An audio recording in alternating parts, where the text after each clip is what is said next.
Well guys, welcome back to the nest. I hope you're all keeping well. Time for another movie reaction, methinks.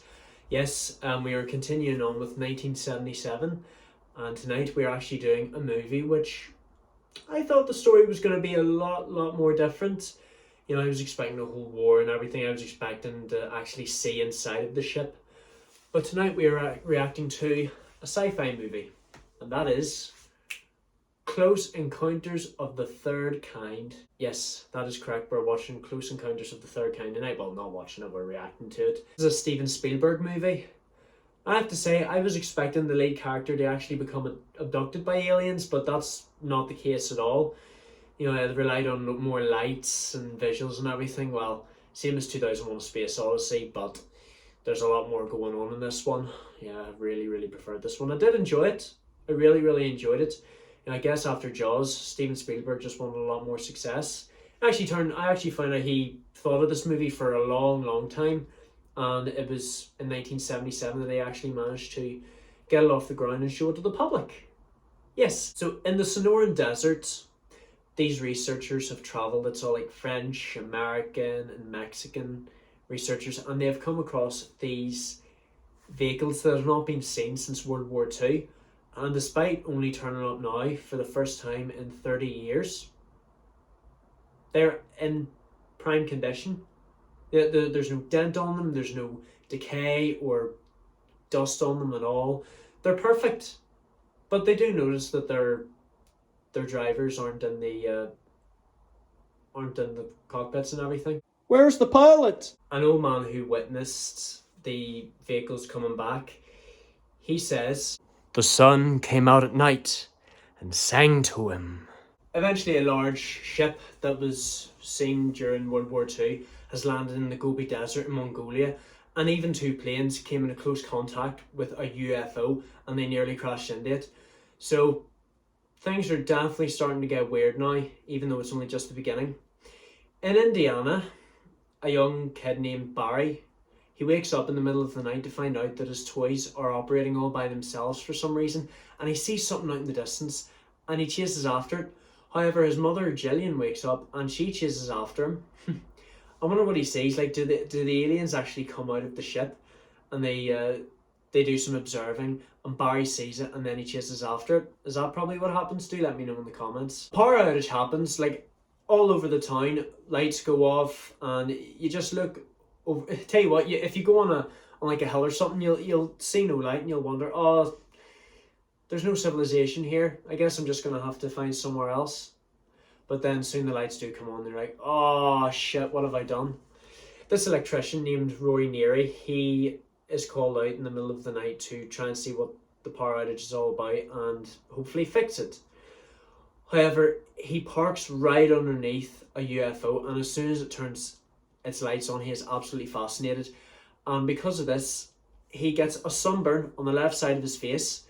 Just imagine it, it's just a big moonburn. You wonder how you get a sunburn in the middle of the night. You get like a half tan on your head.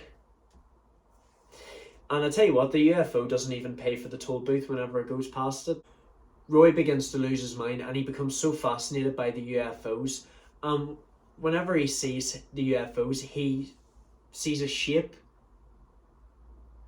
like a mountainous shape, and it's he says to his wife, Ronnie, like it was like an ice cream cone. What flavor? And this just causes his wife so much distress. It's like a big red whoosh. I'm telling you, this is no accident. He begins to build the mountain in many different models using so many different material. Like sometimes he uses mud. Well, Barry also obsesses with the mountain and he starts to use mud. His mother also obsesses with the mountain. She just sketches it. But Roy uses stuff like shaving foam and mashed potatoes. The UFO eventually returns and the aliens actually try to get inside the house. But during the chaos, unfortunately, Barry is abducted and his mother, Jillian, is just absolutely devastated. Even the news have absolutely no respect for her. They just start asking, did you see it? Did you see it? The woman's just lost her kid. The researchers who were in the Sonoran Desert, they have travelled all the way to India, and it actually turns out that they can communicate to the UFO through the use of music. Yeah, it's only a 5 note piece. It's like some form of Morse code. You know what I mean? And it's just some random numbers, and it goes like this.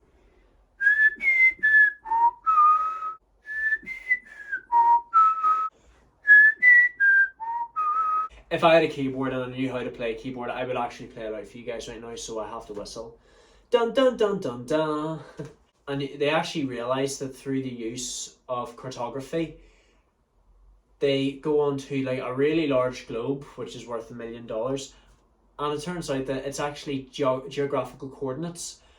And the mountain that Roy and the other observers have been seeing, it actually turns out to be the location of Devil's Tower in Wyoming. So it turns out that the mountainous shape they've been seeing is similar to Devil's Tower.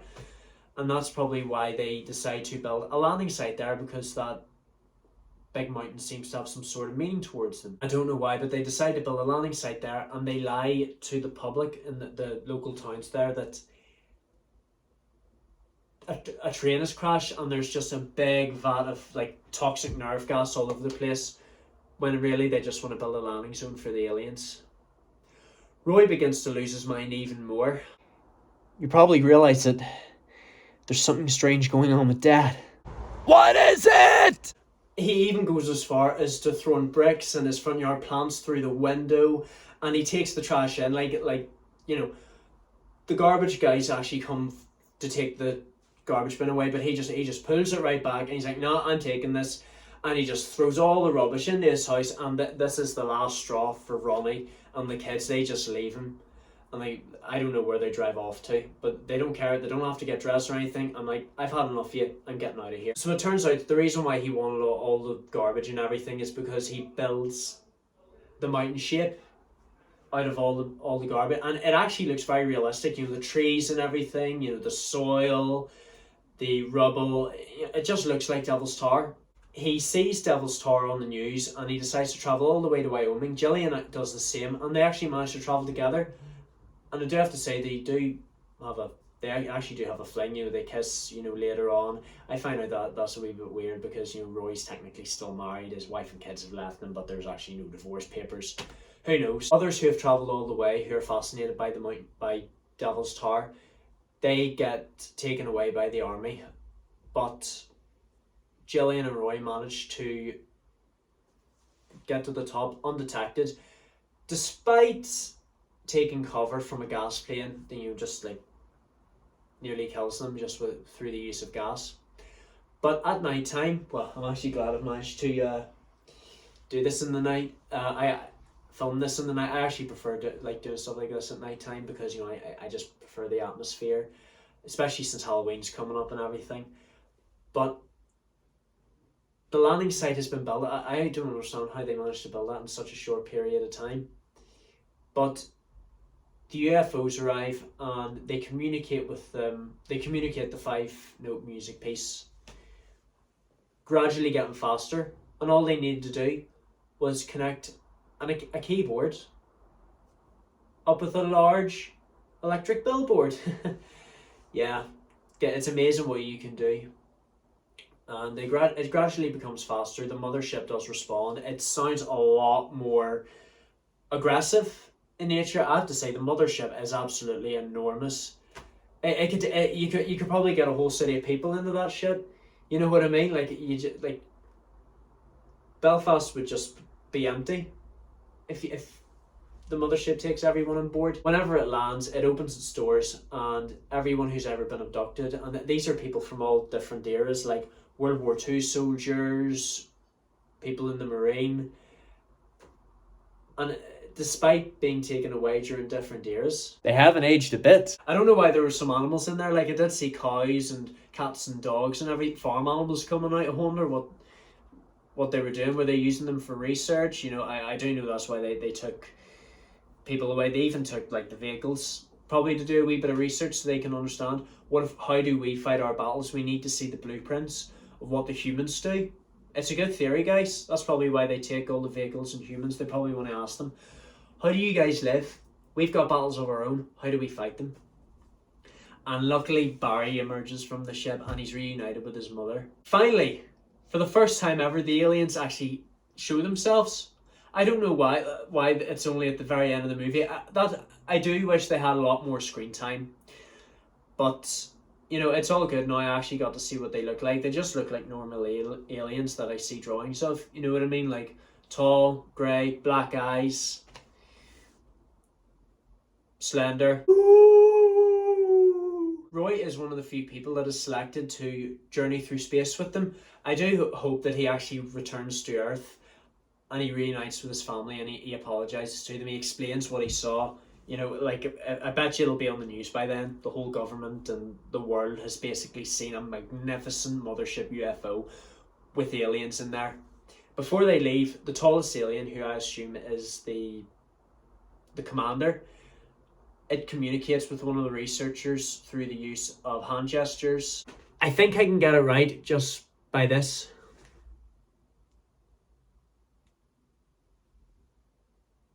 I think that's what it is. It's definitely in out, like a salute almost. I don't know how. I forget how it works. I've only seen this movie once, but that's good enough for the commander. And the tallest alien just smiles and departs back into space.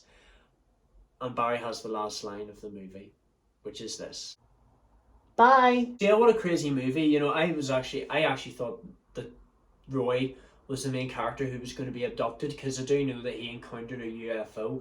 As soon as I saw the light shine down on him, he was right under the mothership, but it didn't levitate him up. You know what I mean? It didn't levitate him into the ship, and he just became fascinated by a UFO, and he decided to work out the mystery that's behind a mountainous shape, like an ice cream cone. I'd say that ice cream cone is probably chocolate flavour, you know, just because it's a big massive mound of earth, if you know what I mean. But yeah, I really enjoyed this movie, guys. You know, I know it's only the second movie I've seen by Steven Spielberg, but I gotta say he's a fantastic director. Yeah, I can't wait to see much more of his movies. You know, Jaws I really enjoyed, and this movie I really enjoyed. I also feel like there's some good news to announce, guys. I am doing a pantomime with my college, and I have been cast in a leading role. I'm technically the hero. I don't want to brag too much about it, guys, but I thought I should let you know that I'm a starring role in my upcoming panto production of Sleeping Beauty. No, it's not the Disney version. It's just our own take on it. But I will say, guys, this is something I really want to knuckle down on. So I'm going to try my best to put a lot of videos out. I know my schedule's a wee messed up. Like, I don't really have a schedule for this channel. But I'll try my best to upload some videos. But you have to remember that this is my chance, you know, to hopefully put myself out there and actually prove to my mum that that acting and YouTube is my absolute passion. And, you know, I'm just someone who just doesn't want to get a regular job, if you know what I mean, guys. I have to work and make money, obviously. But, you know, I just want more. I want to work less and make more. That's what I want to do. And I just have a huge passion for acting. You can even see when I do it during my videos. But I just want to say thank you so much for watching, you guys. After this movie, there's only 2 more movies to react to, and then we're getting into the gaming. I don't know when it's going to be yet. You do know I have to, like, work my way around how the recording format and everything goes. You know, how to get the webcam in sync with the gameplay. You know, I hear that's how it has to work. But I'll figure something out. Thank you so much for watching, you guys. Don't forget to leave a like, comment what you would like to see next, subscribe, turn on notifications, tell your friends about it, share on your social media, and I shall see you guys in the next video. Love you all to death.